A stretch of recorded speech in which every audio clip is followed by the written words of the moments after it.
할렐루야, 반갑습니다. 이 밤에도 하나님의 크신 은혜가 있기를 축복합니다. 오늘은 여호수아서 24장의 말씀인데요, 24장의 말씀을 통해서 신앙의 회복이라는 제목으로 주의 말씀을 함께 나누겠습니다.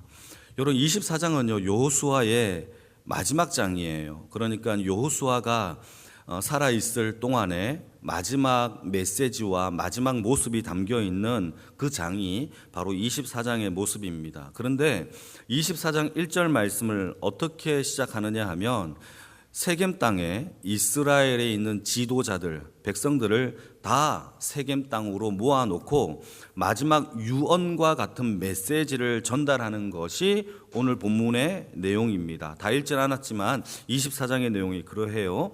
그런데 이때 이 여호수아가 무엇을 이야기하느냐, 그들을 불러다 모아놓고 아브라함의 소명부터 가나안 땅에 들어가기까지 하나님이 어떠한 일을 우리에게 행하셨는지에 대한 회고를 하며 이야기하는 장면이에요. 자, 이때 이스라엘 백성들에게 여호수아가 들려준 이 이스라엘의 역사를 이스라엘 백성들은 오늘 처음 듣는 이야기가 사실 아니에요.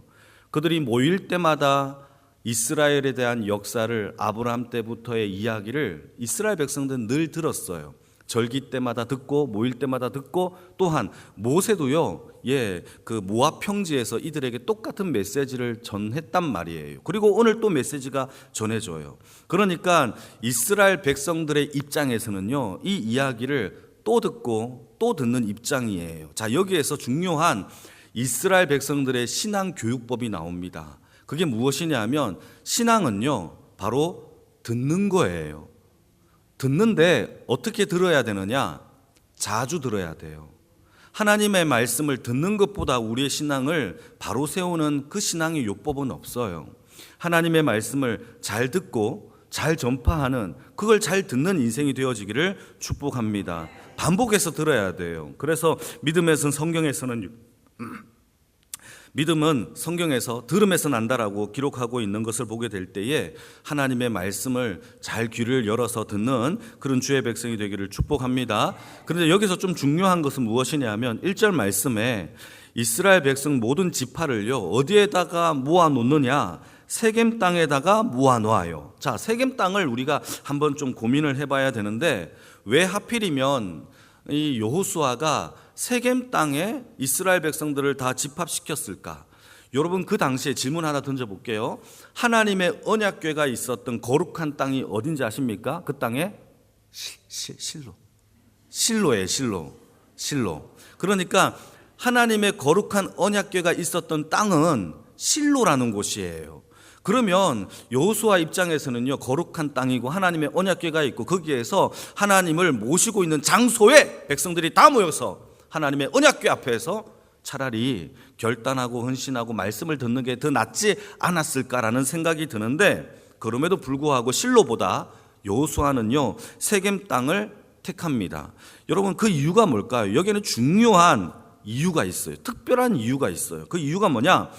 이스라엘의 역사 속에서 세겜이라는 그 땅은요 굉장히 중요한데, 특히 이스라엘 백성들의 믿음의 선조들이 하나님 앞에 처음으로 제사를 드렸던 땅이 세겜 땅이고, 그 땅에서 늘 신앙을 결단하고 하나님 앞에 바로 서겠다 할 때마다 등장하는 그 땅의 지명이 어디냐? 바로 세겜 땅이에요.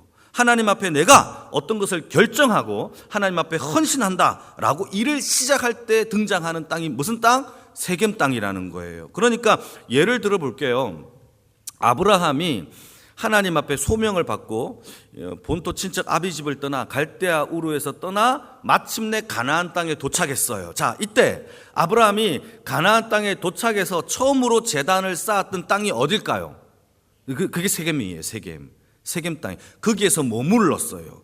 여러분, 야곱도 한번 들어볼까요? 야곱이 형과 아버지를 속이고 난 다음에 밧단 아람으로 도망을 칩니다. 그곳에서 20년 동안 라반이라는 외삼촌에게 시달리다가 20년 만에 가족을 이끌고 탈출을 하죠. 그리고는 형 에서와 극적으로 화해를 하고, 그리고 처음으로 머물러 제사를 드렸던 땅도 어딜까요? 세겜이에요. 거기에서 제단을 처음으로 쌓았는데, 그 제단의 이름을 엘렐로헤 이스라엘. 다시 말해 자기 이름을 하나님 앞에 승리하는 이기는 자의 이름을 딴, 이스라엘의 이름을 딴, 자기 이름을 딴 처음의 제단이 바로 세겜 땅에 있어요.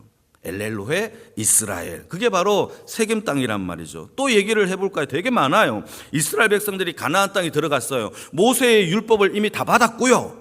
40년이라는 이 광야의 시간을 지나 드디어 가나안 땅에 들어갑니다. 그곳에서 가장 무엇을 했느냐 하면요, 이스라엘 백성들이 가나안 땅에 들어가 하나님의 율법서를요, 다시 40년 전에 받았던 그 율법서를 그리심산에서는요 축복의 말씀을 선언하고 에발산에서는요 저주의 말씀을 선언하는데, 이때 이스라엘 백성들은 그리심산과 에발산 사이에 있었는데 그 땅이 어딜까요? 세겜이에요. 그곳에서 하나님 앞에 우리는 율법을 지킬 것이고 하나님 앞에 헌신할 것임이고 하나님만 섬기겠다라고 결단의 장소가 바로 세겜 땅이었다라는 것이죠.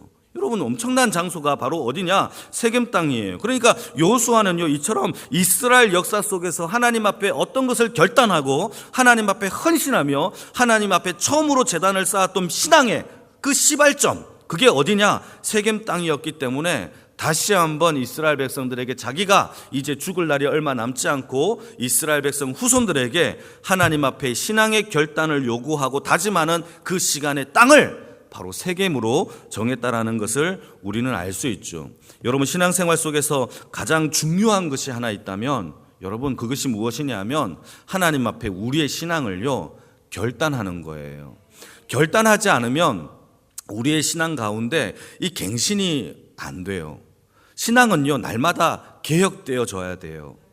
그게 옛날 거면 고여서 썩어져요. 그래서 하나님은 저와 여러분들에게 요구하고 있는 신앙의 결단은 날마다 이루어져야 한다는 사실을 믿으시기를 축복합니다. 그래서 지금 여호수아는요 세겜 땅에서 이스라엘 백성들을 다 모아놓고 하고 있는 작업이 뭐냐? 그들에게 과거로부터 아브라함으로부터 지금까지 이르기를 하나님께서 우리를 이렇게 은혜로 섬겨주셨고 역사해 주셨고 가나안 땅에 마침내 도착하게 해주셨다. 그래서 너희들은 하나님만 섬기겠느냐라고 질문을 하고 이들에게 들으려고 했는 대답이 뭐냐? 하나님만 섬기겠다라는 대답을 들으려고 계속 이런 회고와 하나님의 메시지를 전달하는 겁니다. 우리가 읽지는 못했지만 그 다음 절인데요, 14절을 한번 읽어볼까요? 14절, 이렇게 회고를 했던 이유가 14절이에요. 같이 읽겠습니다. 시작. 그러므로 이제는 여호와를 경외하며 온전함과 진실함으로 그를 섬기라. 너희의 조상들이 강 저쪽과 애굽에서 섬기던 신들을 치워버리고 여호와만 섬기라. 이렇게 여호수아가 백성들에게 말을 하니까 백성들이 대답을 당연히 했겠죠. 그 대답이 16절에서 17절이에요. 이것도 한번 읽어볼까요? 백성들이 어떻게 대답을 했는지 여러분들 읽어주세요. 시작.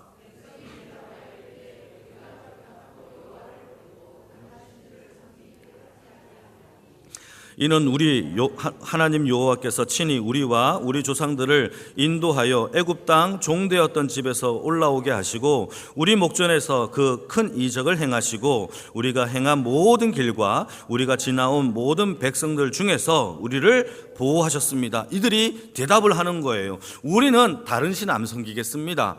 하나님만 섬기겠습니다 라고 그들이 결단의 대답을 하는 것을 여호수아가 죽기 전에 마지막으로 백성들에게 요구했던 이 요구예요. 대답이에요. 결단이에요. 이거를 한 번만 하고 마느냐? 아니에요. 3번이나 연거푸 21절, 24절에도 똑같은 대답을 계속 요구해요. 너 믿겠느냐? 아멘입니까? 아멘입니까? 아멘입니까? 계속 이렇게 물어본다는 것이죠. 그 이유가 뭐냐? 여러분, 신앙은요 한 번의 결단으로 끝나는 게 아니기 때문입니다. 왜 그러냐 하면 중요한 이유가 있어요. 여러분, 악한 마귀가요 우리를 날마다 공격하기 때문에 우리는 날마다 하나님 앞에 바로바로 세워져야 하는 이 결단과 헌신이 반드시 필요합니다. 악한 마귀는요 우리가 넘어질 때까지, 우리가 하나님 앞에 죽어질 때까지, 그때까지 공격을 해요. 이겼다고, 한 번 이겼다고 해서 영원히 끝나는 전쟁이 아니에요. 여러분, 악한 마귀는요 또 넘어질 때까지, 또 넘어질 때까지, 넘어져도 더 무너질 때까지 우리에게 날마다 공격하는 거예요. 유혹과 미혹으로 날마다 우리를 공격하기 때문에 하나님은 저와 여러분들에게 오늘도, 이 새벽에도, 이 밤에도, 이 아침에도, 낮에도, 여러분의 일터에서도 무엇을 요구하느냐? 하나님만 섬기겠다라는 하나님 앞에 신앙의 결단이 우리의 인생 가운데 날마다 매 시간마다 넘쳐나기를 주님의 이름으로 축복합니다. 여러분, 다윗이 신앙이 좋았어요? 나빴어요? 좋았어요. 다윗과 같은 선왕은 이 역사상 없었어요. 여러분, 다윗이 전적으로 하나님을 의지하여서 그 소년의 시절 때에 골리앗을 이길 수 있는 놀라운 능력이 하나님을 믿는 믿음 아래서 나타났단 말이죠. 그러면서 골리앗을 이 돌멩이 하나로 이겨버린단 말이죠. 그랬던 그가 밧세바의 유혹에 여러분, 밧세바가 유혹했습니까? 자기 스스로 넘어간 거예요. 지가 보고 지가 넘어진 거예요. 이게 바로 나약한 우리의 모습이에요. 그러니까 여러분, 한 번 이겼다고 해서 영원한 승리가 아니에요. 솔로몬은 어떻습니까? 솔로몬도 마찬가지예요. 일천 번제를 통하여 하나님의 마음을 얻었어요. 그래서 그가 정말 전무후무한 지혜를 얻었어요. 그리고 하나님께 성전을 봉헌해 드린 사람이 누구냐? 이 솔로몬이에요.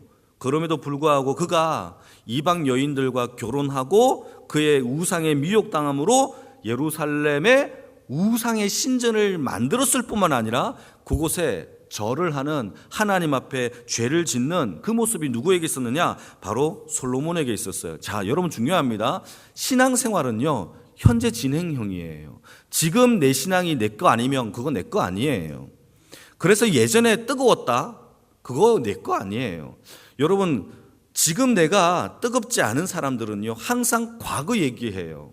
내가 옛날에 잘했는데 라고 하면서 얘기해요. 우리가 옛날에 뜨거웠는데. 이런 사람들은요, 지금 내가 내세울 만한 은혜가 없기 때문이에요. 그래서 여러분, 예전에 받은 은혜를 울고 먹는, 껌을 계속 씹은요, 단물 다 빠져요. 단물 빠진 껌을요, 맛있게 씹는 사람이 어디 있어요? 그건 은혜가 아니란 말이에요. 여러분, 단물 빠진 은혜가 아니라 예전에 받은 그 열정이 지금의 열정이 아니라 항상 신앙은요, 오늘 지금의 상태가 뜨거워지기를 주님의 이름으로 축복합니다.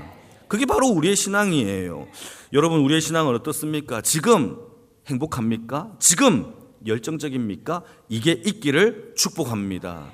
야곱도요, 살펴보게 되면 그가 바단 아람에서 가나안으로 돌아와서 그가 집도 짓고요, 우리간도 짓고 형 에서와 화해도 하고 너무너무 행복하게 잘 살았어요. 이때 이상한 일이 벌어지는데 그의 자녀들이 가나안의 문화에 젖어들고 또 우상을 이제 타락하는 그 조짐들이 보이기 시작해요. 이때 하나님이 이 야곱의 가정에게 큰 사건 하나를 만들어 줍니다. 그 사건이 뭐냐? 그의 딸 디나가 세겜의 추장의 아들에게 강간을 당하는 거예요. 여러분, 이때 강간을 당해서 그 형제 중에서 2명, 시므온과 레위가요, 자기의 누이를 마치 창녀처럼 대한 이 세겜에 있는 남자들에 대하여 분노가 일어나서 어떻게 하느냐? 그들에게 거짓 결혼 정책을 말하면서 우리는 할례 받지 않은 남자하고는 결혼을 못하니까 세겜 땅에 있는 모든 남자들이 다 할례를 받았으면 좋겠다라고 거짓말을 해놓고 할례를 받고 아파할 때에 시므온과 레위가 칼을 들고 그 모든 남자를 다 쳐 죽입니다. 여러분, 이 사건이 아버지 야곱에게 들리고 아버지가 너무 두려워서 벌벌 떨고 있을 때에 두 아들에게 크게 분노를 하죠. 여러분, 어떻게 분노하는지 아십니까? 이 악취가 나는 이 아들들아 라고 하면서 악취가 난다라고 얘기를 해요. 이때 하나님이 먼저 이 야곱에게 나타나세요. 그리고는 하셨던 메시지가 너 다시 베델로 올라가 라고 합니다. 자, 이때 이 야곱이 무엇을 행동을 하느냐? 베델로 올라가기 전에 세겜 땅에 있는 상수리 나무 앞에 우리 자기의 가족들을 다 불러다 모아놓고 너희들이 갖고 있는 우상들, 너희들이 갖고 있는 우상의 장신구들을 다 가지고 와서 여기에 묻어라 라고 했고, 다 묻고는 다시 베델로 올라가는 사건이 벌어지게 돼요. 사랑하는 성도 여러분, 야곱에게는요, 베델이 자신의 신앙을 결단하는 갱신의 장소였어요. 여호수아에게는요, 그에게 세겜 땅이 신앙을 갱신하는 장소였어요. 저와 여러분들에게는 어디가 우리의 신앙을 갱신하는 장소입니까? 우리의 예배를 다시 갱신하시기를 축복합니다. 우리의 기도의 자리, 말씀의 자리, 하나님 앞에 헌신하는 자리가 여러분 오랫동안 묻혀져 왔습니까? 다시 갱신할 수 있는 세겜과 베델과 같은 우리의 신앙의 회복의 자리가 있어지기를 축복합니다. 청산할 건 청산하고 버릴 건 버리고 회복할 것은 회복할 수 있는 하나님의 백성들이 다 되어지기를 축복합니다. 그게 바로 이스라엘 백성들이 여호수아가 하려고 했던 첫 번째 행동이었어요. 자, 그리고 또 한 가지만 더 묵상해 볼 것은 오늘 본문 2절에서 13절 말씀, 오늘 본문을 보시게 되면 이 여호수아가 아브라함으로부터 시작해서 가나안 땅으로 들어갈 때까지의 하나님의 역사를 쭉 설명을 하면서 이 백성들에게 하나님 앞에 들려줬던 하나님 앞에서 이루어졌던 이야기들을 다 들려주면서 모든 역사가 다 하나님의 은혜였음을 회고하는 거예요. 여러분, 모든 역사가 하나님의 은혜임을 회고하는 신앙이 있기를 축복합니다. 우리 인생을 돌아보면 긴 역사 속에서 지금 우리의 인생입니다. 여러분들의 삶과 내 삶 속에서 우리의 인생을 돌아보면 긴 역사 속에서 하나님의 은혜가 아니었던 적이 없습니다. 이것을 믿음으로 고백할 수 있는 분들은 아멘? 그게 은혜예요. 근데 참 아멘도 참 놀라운 게 왜 그러냐 하면 늘 행복한 일들만 있어서 아멘입니까? 아니에요. 아팠고 힘들었고 병들었고 수술할 때도 있었어요. 어쩔 때는요, 모함 당하고 쓰러질 때도 있고 닭똥 같은 눈물을 흘릴 때도 있었어요, 없었어요? 있었어요. 이스라엘 백성들도 마찬가지예요. 여호수아가 뭘 얘기하느냐? 이 긴 역사 속에서 하나님의 은혜가 단 한 번도 없었던 적은 없었는데 이야기하면서 하는 말이 400년 동안 노예 생활을 했대요. 이게 은혜예요? 은혜가 아니잖아요. 그런데 은혜로 얘기합니다. 40년 동안 방황을 했던 광야의 생활도 은혜라는 거예요. 여러분, 모압 왕 발람이 뭐라고 얘기합니까? 이스라엘 백성들을 저주했던 것도 하나님이 변화시켜 하나님의 은혜로 바꾸었다라고 이 여호수아가 이야기를 하는 거예요. 수많은 전쟁과 공격 속에서도 살아났다라는 것이죠. 여러분, 하나님의 은혜는 중요합니다. 행복했고 꽃길만 걸었던 장소에서 은혜를 찾는 게 아니에요.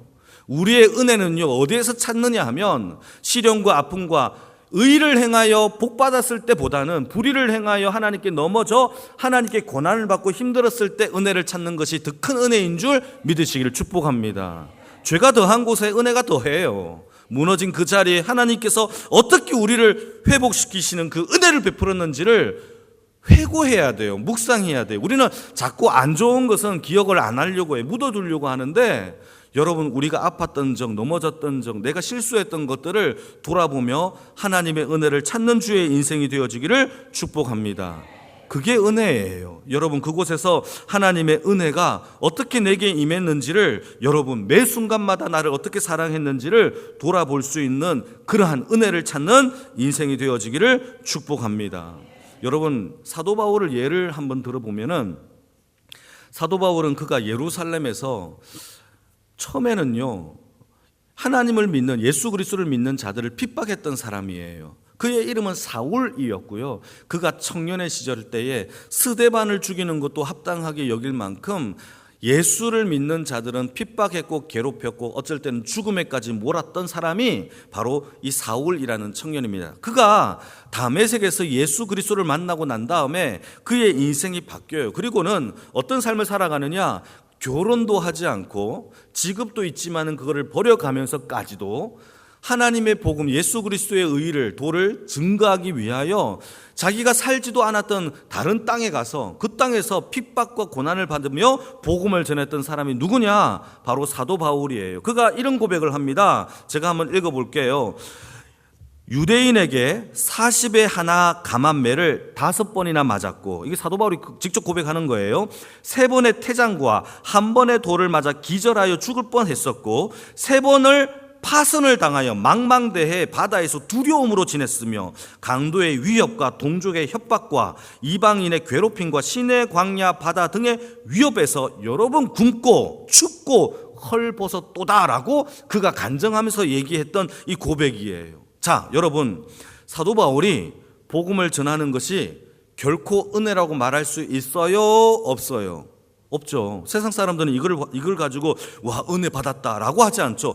저주받은 인생이다라고 얘기할 수밖에 없는 거 아니에요?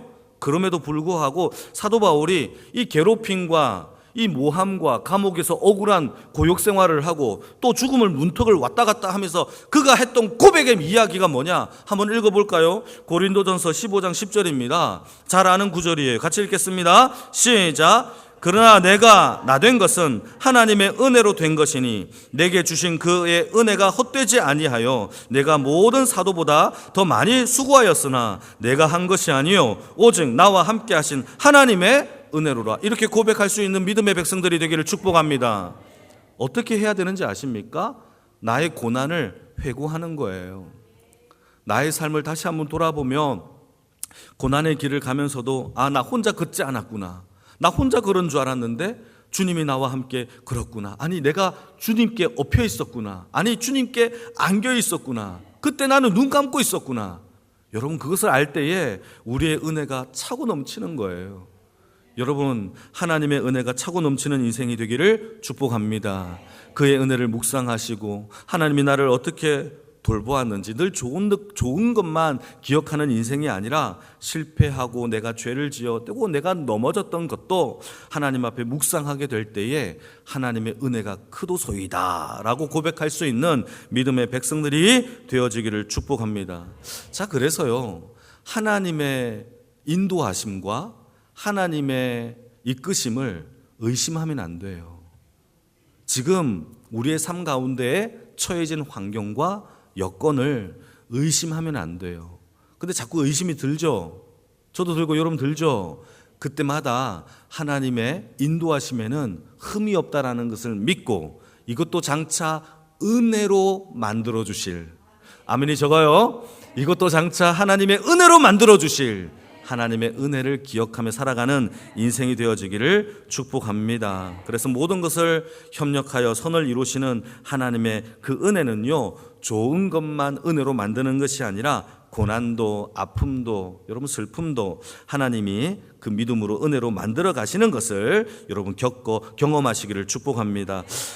마지막으로 우리 고린도후서 12장 9절 10절을 한번 읽으면서 마무리하겠습니다. 고린도후서 12장 9절 10절입니다. 같이 읽겠습니다. 시작. 나에게 이르시기를 내 은혜가 내게 족하도다. 이는 내 능력이 약한 데서 온전하여짐이라 하신지라. 그러므로 도리어 크게 기뻐함으로 나의 여러 약한 것들에 대하여 자랑하리니 이는 그리스도의 능력이 내게 머물게 하려 함이라. 그러므로 내가 그리스도를 위하여 약한 것들과 능력과 궁핍과 박해와 권고를 기뻐하노니 이는 내가 약한 그때의 강함이니라. 아멘. 여러분 10절 말씀 너무 은혜가 되지 않습니까? 부담도 되고 은혜가 돼요. 그러므로 내가 그리스도를 위하여 약한 것들과 능력과 궁핍과 박해와 권고를 뭐 한다고요? 기뻐한대요. 여러분, 우리가 이 정도까지는 안 가더라도 하나님 앞에 기뻐할 수 있는 믿음을 달라라고 기도하는 인생이 되기를 축복합니다. 약할 때 강함 되시는 하나님의 능력을 여러분 경험하시기를 축복합니다. 이게 은혜죠. 여러분, 이것을 경험하는 그 사람에게는요, 어떤 시련이 와도 흔들리지 않아요. 우리의 나약함도 사용하시는 하나님, 우리의 부족함도 강함으로 사용하시는 하나님, 그 하나님의 인도하심을 믿고 지금까지 우리를 살려주셨어요. 지금까지 이끌어주셨어요. 그 은혜를 묵상함으로 우리도 약할 때 강함 되시는 하나님을 찬양하는 모든 영광의 식구들이 다 되어지기를 주님의 이름으로 축복합니다. 우리 같이